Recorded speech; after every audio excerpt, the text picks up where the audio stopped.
Doctor Ratnesh जी, ये जो space है ना, सबके लिए कहीं ना कहीं एक भारतवासियों के लिए बहुत ज्यादा कहीं ना कहीं आप ये समझ सकते हैं कि एक रहता है कि एक्साइटमेंट रहता है।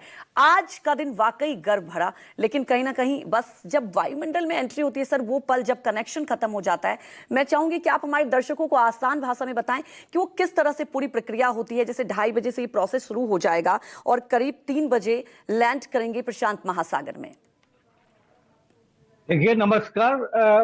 हमारे जो सीनियर हैं इसरो के साइंटिस्ट, उन्होंने बता दिया ये करीब 2000 डिग्री सेंटीग्रेड, 1649 डिग्री सेंटीग्रेड के आसपास का टेम्परेचर जो स्पेसक्राफ्ट की बाहर की टाइल्स होती हैं उनको फेस करना पड़ता है। चैलेंजिंग तो होता ही है। और ये करीब 15-20 मिनट का प्रोसेस होता है। ये इसलिए हम डरते क्यों हैं? जी। क्योंकि एक बार हम उससे एक हमने 2003 में देखा था इवेंट। कोलंबिया स्पेस शटल जो था वो वहीं पे डिसइंटीग्रेट हुआ था। तो जब कोई बुरी बात हो जाती है तो हम बार बार वही चीजें सामने आती हैं। लेकिन अब टेक्नोलॉजी साइंसेस काफी ज्यादा चेंज हो गए हैं। कई बार मिशन अबॉर्ट किया गया, कई बार उसको टाला गया। सारी चीजें फुल प्रूफ हैं, कई बार चेक की गई।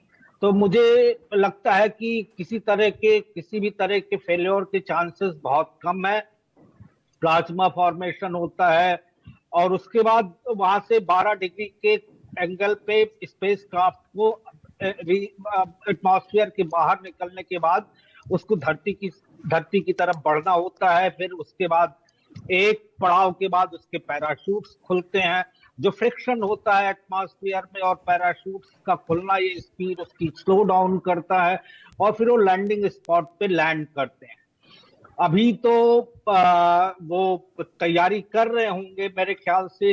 अब से आधे 4 घंटे 40 मिनट बाद जो अर्थ का एटमॉस्फेयर आप बता रही उसमें री एंट्री करने वाले होंगे। तो चैलेंजिंग तो होता है, लेकिन जैसे मैंने कहा, एक चीज हमें और ध्यान रखनी पड़ेगी कि नासा के साथ नाम जुड़ा होने के बावजूद इसमें कोई भी चीज नासा की नहीं है। इंटरनेशनल स्पेस स्टेशन कई देशों की साझेदारी पर है। जो एक्सियोम मिशन है वो प्राइवेट कंपनी का है। जो एस्ट्रोनॉट्स हैं वो एक यूएसए के हैं, 2 यूएसए के हैं और एक अमेरिका की पहली वो नासा की एस्ट्रोनॉट रह चुकी हैं, रिटायर्ड हैं। और शुभांशु शुक्ला इंडियन आर्मी को रिप्रेजेंट करते हैं।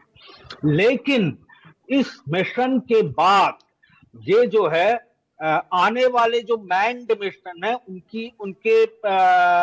उनके लॉन्च में काफी इंपॉर्टेंट भूमिका निभाएगा। जैसे आपने सुना होगा आर्टेमिस मिशन है नासा का, जिसमें इसरो भी साझेदार है। जी। तो आर्टेमिस मिशन वो मैन्ड मिशन होगा उसको, और जो भारत का अंतरिक्ष स्टेशन बनना है उसमें ये बहुत बड़ी भूमिका निभाएगा। आप जो पूछ रही थी री एंट्री वाली बात, तो 20 मिनट का समय काफी सांस रोकने वाला होता है। और उसके बाद जब वो री एंटर कर जाएंगे अर्थ के एटमॉस्फेयर में, वहां से बाहर निकलने के बाद प्लाज्मा फेज के बाद, तो सब कुछ ठीक रहता है। जी, और यही इंतजार भी है, बस कुछ देर और, कुछ वक्त और भारत के लिए एक नया इतिहास जरूर रचा गया है।